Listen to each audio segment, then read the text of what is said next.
연방하원 6선거구 민주당 예비선거에 출마한 한인 척박 후보가 오는 18일 플러싱에서 타운홀 미팅을 열고 유권자들과 직접 소통에 나섭니다. 캐시 호컬 뉴욕주지사가 $500만 이상 세컨드홈에 대한 세금 도입을 지지하며 부유층 증세 논의가 다시 부상하고 있습니다. 2025년 도분 세금 보고가 15일 자정에 마감됩니다. 작년 이민 당국의 급습을 받았던 조지아주의 현대차그룹 LG에너지솔루션 합작 배터리 공장이 이달 가동을 시작합니다. 모두가 누릴 수 있는 권리, 바로 아름다움입니다. 키스는 누구나 더 쉽고 당당하게 자신의 아름다움을 즐길 수 있는 세상을 꿈꿉니다.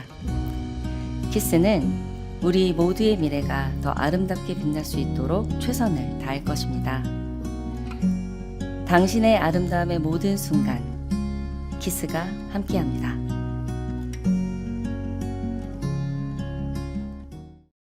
연방하원 6선거구 민주당 예비선거에 출마한 한인 척박 후보가 오는 18일 플러싱에서 타운홀 미팅을 열고 유권자들과 직접 소통에 나섭니다. 박 후보는 14일 한인 후원회 공동회장단과 함께 본방송을 방문하고 오는 18일 오후 도시 플러싱 글로우 문화센터에서 열리는 타운홀 미팅에 한인 유권자들의 적극적인 참여를 당부했습니다. 연방하원 6선거구 거주자라면 누구나 참석 가능하며 유권자들은 이날 후보에게 자유롭게 질문하고 그의 공약에 대해 알아볼 수 있습니다.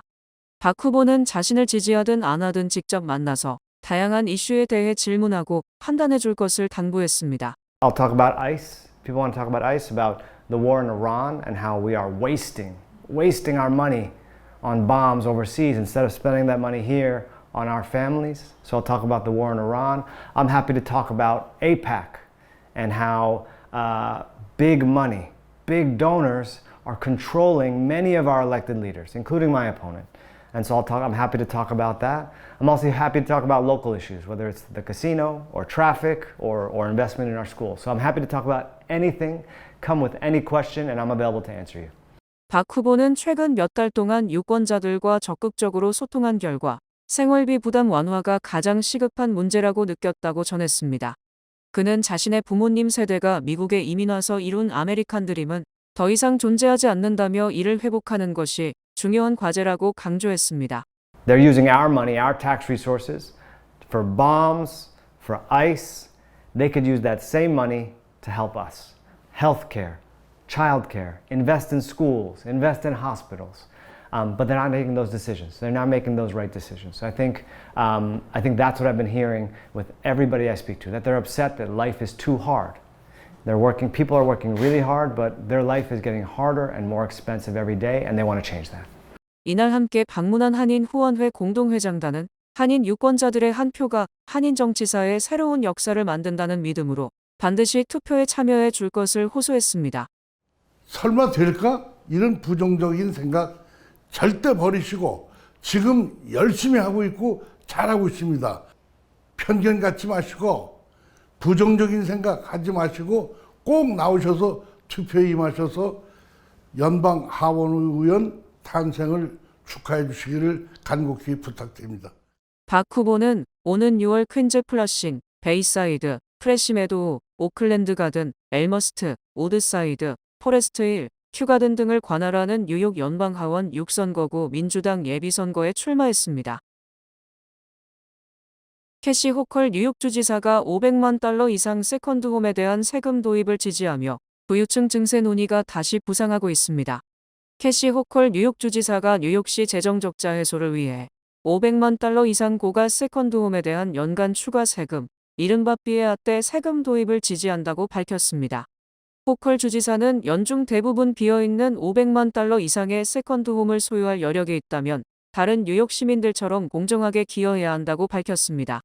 이번 세금은 뉴욕시 내 $500만 이상의 세컨드홈을 대상으로 하며 약 1만 3천 채가 영향을 받을 것으로 추산됩니다. 또 주택가격이 $1,500만, $2,500만 넘을 경우 세율이 더 높아지는 단계별 구조가 검토되고 있습니다. 이 세금이 도입될 경우 연간 약 $5억 세수 확보가 기대됩니다. 호컬 주지사가 세컨드홈 세금 도입을 제안하자 줄리 맨인 뉴욕시의장은 즉각적으로 환영했습니다. 매닌 의장은 이 세금은 상당한 규모의 신규 수익을 창출해줄 현명하고 합리적인 방법이라고 했습니다. 하지만 부동산 업계는 강하게 반발했습니다. 뉴욕 부동산위원회는 이 세금은 예상만큼의 세수를 거두지 못할 뿐 아니라 건설 일자리 감소와 부동산 가치 하락, 그리고 시민들의 비용 부담 증가로 이어질 것이라고 주장했습니다. 2025년도분 세금 보고가 15일 자정에 마감됩니다. 전자 세금 보고는 자정 전까지 신고를 완료하면 되고 우편 신고인 경우엔 15일자 소인이 찍힌 것까지 유효합니다. 이날 마감 기한 내에 세금 보고가 힘들다고 판단될 경우 이날까지 연방국세청 양식 4868을 작성해 제출하면 6개월 연장이 가능합니다. 다만 세금 보고 연장은 서류 보고를 연장해주는 것이며 세금 납부 마감일을 늦춰주는 것은 아닙니다. 따라서 납부해야 할 세금이 있다면 마감 기한까지 예납이 필수라는 점에 유의해야 합니다. 한편 미국 내 불법 체류 이민자들이 세금 신고를 기피하는 현상이 뚜렷해진 것으로 나타났습니다. 연방국세청이 지난해 추방 대상 이민자의 주소 정보를 이민세관 단속국 ICE와 공유하기로 하면서 불안감이 급격히 확산된 데 따른 것으로 풀이됩니다. 이 같은 변화는 세수에도 직접적인 영향을 미칠 것으로 보입니다. 비당파 연구기관인 예일대 예산연구소는 이민자들의 신고 감소로 향후 10년간 약 3천억 달러의 세수 손실이 발생할 수 있다고 전망했습니다. 뉴욕주가 아파트 창문과 발코니에 소형 태양광 패널 설치를 허용하는 법안을 추진하고 있습니다. 뉴욕주의회가 써니액트로 불리는 법안을 검토하고 있습니다. 이 법안은 아파트 거주자들도 별도의 공사 없이 간단히 설치할 수 있는 소형 태양광 패널 사용을 허용하는 것이 핵심입니다.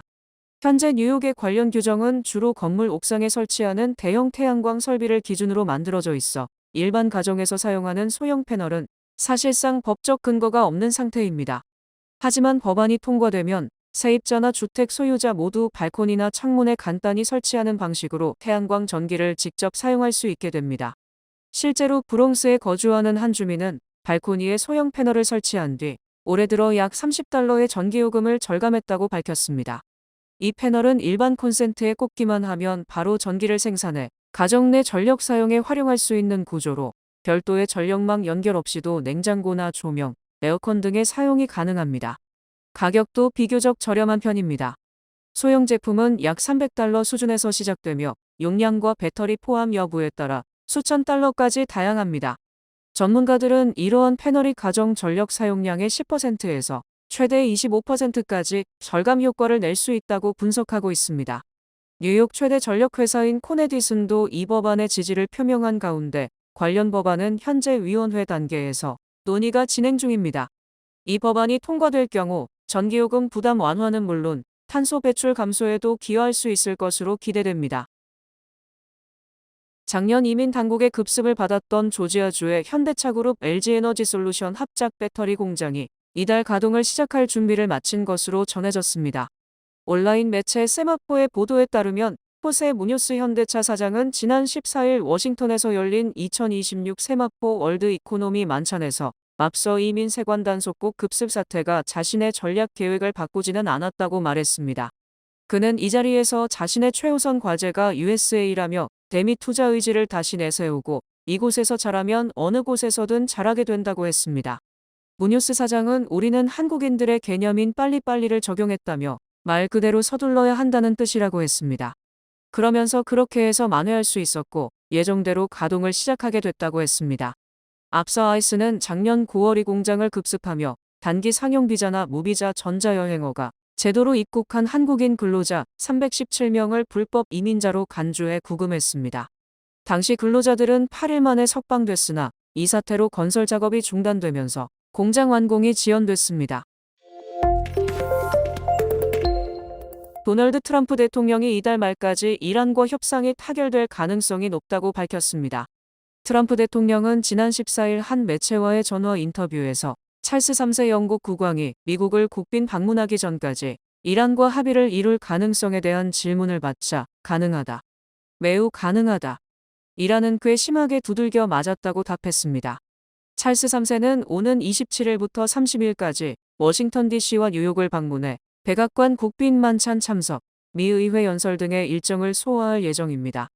트럼프 대통령은 15일 새벽 방영된 폭스 비즈니스 인터뷰에서도 내 생각엔 전쟁이 거의 끝나가는 것 같다. 그것이 종료되는 상태에 아주 근접했다고 본다고 말했습니다. 아울러 트럼프 대통령은 시진핑 중국 국가주석과의 회담을 앞두고 서한을 주고받았다며 시 주석이 중국은 이란에 무기를 제공하지 않고 있다고 답했다고 말했습니다. 트럼프 대통령은 다음 달 14일부터 양일간 중국을 방문할 예정입니다. 트럼프 행정부가 징수했다가 연방대법원에서 위법으로 판결한 1,660억 달러의 관세 환급이 오는 20일부터 가동될 전망입니다. 케이프라고 불리는 이 시스템을 통해 수입업자들은 환급금을 수입 신고 건수와 무관하게 통합적으로 받을 수 있으며 이자가 붙는 경우에는 함께 계산돼 처리가 가능합니다. 연방세관국 경보국이 미 국제무역법원에 제출한 문건에 따르면 이달 9일 기준 관세 환급을 받기 위해 신청을 마친 수입업자는 56,497명에 이르는 것으로 알려졌습니다. 이들의 환급금 액수는 약 1,270억 달러입니다. CBP 측은 신청 사례들 중 수동 처리가 필요한 유형이 있어 이를 어떤 방식으로 처리할지 방안을 강구 중이며 이에 해당하는 금액은 29억 달러라고 설명했습니다. 앞서 세관 당국은 지난 10일 환급 시스템 가동 날짜를 오는 20일로 정했다고 발표하면서 환급 시스템을 단계적으로 가동할 것이라고 밝힌 바 있습니다. 연방준비제도 의장으로 지명된 케빈 워시 전 연준이사가 2억 달러 이상의 자산을 보유한 것으로 나타났습니다. 14일 공개된 자료에 따르면 워시는 인사청문회를 위해 정보윤리국에 69쪽 분량의 재정 자료를 제출했습니다. 그는 배우자인 제인 로더와의 공동 보유 자산이 최소 1억 9,200만 달러라고 밝혔습니다. 정확한 내용을 추정하는 것은 어렵지만 자료에는 저글노트 펀드를 통한 5천만 달러짜리 투자 2건, 드러켄 밀러의 개인 자산을 운용하는 듀케인 패밀리 오피스로부터 받은 1,020만 달러가 적시됐습니다. 워시는 또 쿠팡 모기업인 쿠팡 INC 주식 관련 신고, 내역 2건에서 주식 가치가 각각 100만 달러에서 500만 달러 구간에 해당한다고 밝혔습니다. 워시는 금융사를 위한 자문 업무로 거액의 부를 축적한 것으로 전해졌습니다. 워시는 미국 화장품 기업 에스티로더 집안의 사위이기도 합니다. 상원은행위원회 소속 팀 스콧 공화당 상원의원은 폭스 비즈니스와 인터뷰에서 다음 주 워시 후보자 청문회를 연다고 했습니다. 월가에서는 21일 청문회가 열릴 것으로 보고 있습니다. 유나이티드 항공이 아메리칸 항공과의 인수합병을 검토하고 있는 것으로 알려진 가운데 미국 내 4대 항공사에 드는 양사가 합병할 경우 세계 최대 항공 공룡이 탄생할 것으로 전망됩니다. 지난 14일 블룸버그 로이터 통신에 따르면 스캇 커비 유나이티드 항공 최고 경영자는 올 2월 말 도널드 트럼프 대통령과 만나 아메리칸 항공 합병 의사를 타진한 것으로 알려졌습니다. 커비 CEO는 지난 2월 25일 워싱턴 DC 인근 덜레스 국제공항 리모델링 계획을 논의하고자 모인 자리에서 트럼프 대통령에게 양사 합병안을 직접 제안했습니다. 다만 커비 CEO의 제안 이후 양사 합병안과 관련해 실질적인 진전이 있었는지는 불명확하다고 이 매체는 전했습니다. 아메리칸 항공을 인수하면 유나이티드 항공은 미국 최대 국내선 네트워크를 확보하게 되며 경쟁으로 인한 비용을 줄일 수 있을 것으로 관측됩니다. 관건은 독점 규제입니다. 유나이티드와 아메리칸은 델타, 사우스웨스트와 더불어 미국의 4대 항공사로 꼽히는 대형 항공사로 항공기 보유수와 운항 노선수로 보면 미국 1, 2위입니다. 이 때문에 양사가 실제로 합병을 추진한다고 하더라도 경쟁 당국의 기업 결합 심사를 통과할 가능성이 희박하다는 지적이 나왔습니다. 미-이란 전쟁 여파로 세계 금융시장이 출렁이는 동안에도 미국의 주요 대형 은행들이 막대한 수익을 거둔 것으로 나타났습니다. 미 최대 은행인 JP 모건 체이스는 지난 14일 실적 발표에서 올해 1분기 순이익이 165억 달러로 전년 동기 대비 13% 증가했다고 밝혔습니다. 이는 블룸버그가 집계한 전문가 전망을 웃도는 깜짝 실적입니다. 순이익 규모는 분기 기준으로 두 번째로 컸습니다. 1분기 중 시장 변동성 확대로 거래량이 늘면서 시장 관련 수입이 116억 달러로 전년 대비 20% 증가한 게 호실적에 크게 기여했습니다. 제이미 다이먼 JP 모건 최고 경영자는 실적 발표에서 1분기 중 미국 경제는 회복력 있는 모습을 유지했다며 소비자들의 소득과 지출이 여전히 유지되고 기업들도 여전히 건실한 모습이라고 평가했습니다. 시티그룹 등 미국의 다른 주요 대형은행도 월가 전망치를 웃도는 깜짝 실적을 냈습니다. 시티그룹은 이날 실적 보고서에서 1분기 순이익이 58억 달러로 전년 동기 대비 42% 늘었다고 밝혔습니다. 시티그룹 역시 변동성 장세 속 거래량 증가로 시장 부문 수입이 증가한 게 호실적의 주된 배경이 됐습니다. 특히 시티그룹이 강점을 가진 채권 시장 부문 수입이 52억 달러로 전년 대비 13% 늘어난 게 깜짝 실적을 견인했습니다. 뱅크 오브 호프가 장학금을 드립니다. 올해 대학 가는 12학년 학생들을 위한 호프 장학금. 지금 바로 지원하세요. 이 프로그램은 대형은행의 든든함과 로컬뱅크의 세심함으로 함께하는 뱅크 오브 호프 제공입니다. 주요 단신 전해드립니다. 뉴욕시가 오는 22일 오전 10시부터 오후 2시까지 브루클린 아미 터미널 부속 건물에서 브루클린 채용 박람회를, 오는 30일에는 맨해튼 월가에서 의료 분야에 특화된 헬스케어 채용 박람회를 개최합니다. 이번 채용 박람회는 구직자들이 고용주와 직접 만나 상담하고 지원할 수 있는 기회가 제공됩니다. 연방국무부가 14일 발표한 2026년 5월 중 영주권 문호에 따르면 시민권자의 21세 이상 성년 미혼 자녀들이 대상인 1순위는 영주권 판정 5선일자가 2017년 9월 1일로 고지돼 전달에 비해 4개월 진전됐습니다. 연방식품의약국에 따르면 너츠닷컴에 의해 판매된 4.5톤의 에스프레소 몰트 밀크볼 제품의 밀과 대두 알러겐이 함유되어 있으나 성분 표시에 누락됐다며 자발적 리콜을 실시했습니다. 로블록스가 안전한 온라인 환경을 위해 어린 이용자와 청소년을 구분해 콘텐츠 접근과 소통 기능을 차등 적용하는 연령별 계정 시스템 도입을 추진하고 있습니다. 한국질병관리청에 따르면 수면 시간이 너무 짧거나 너무 길면 우울증 위험이 2배 이상 높아지는 것으로 나타났습니다. 여성 70대 이상 고령층 1인 가구 무직자 저소득층도 우울증 고위험군으로 확인됐습니다. 국제통화기금이 한국의 반도체 수출 호조로 한국의 올해 경제성장률을 지난 1월과 동일한 1.9%로 유지했습니다. 현대차, 폭스바겐 등 글로벌 완성차 합작 법인이 중국 현지 기술과 공급망을 활용한 전략으로 중국의 전기차 시장 제공략에 나섭니다. 사회관계망 서비스 X가 자동 번역 서비스를 도입하면서 전 세계 이용자 간의 언어 장벽이 무너지고 있습니다. 날씨 전해드립니다. 목요일인 내일은 약간 흐리고 따뜻하겠습니다. 낮 최고 기온은 89도, 최저 기온은 68도입니다. 해 뜨는 시간은 6시 16분, 해지는 시간은 7시 36분입니다. 이상으로 주간 날씨와 세계 날씨 전해드립니다.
시민참여센터가 오는 25일 토요일 오전 10시부터 오후 3시까지 무료 시민권 워크숍을 플러싱 제1교회에서 개최합니다. 시민참여센터 법률 태스크포스 변호사 9명을 중심으로 시민권 신청 자격 및 주의할 점과 시민권 신청서 셀프 작성에 대한 정보를 제공할 예정입니다. 무료 행사인 만큼 관심 있는 한인들의 적극적인 참여를 부탁합니다.